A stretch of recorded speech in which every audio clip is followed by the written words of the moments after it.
Hello guys, welcome back to the channel. So today I'll tell you how to lock WhatsApp with fingerprint or Face ID biometric security.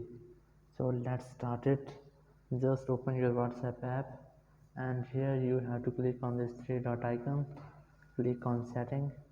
Here you have to click on privacy. Now scroll down and look for app lock.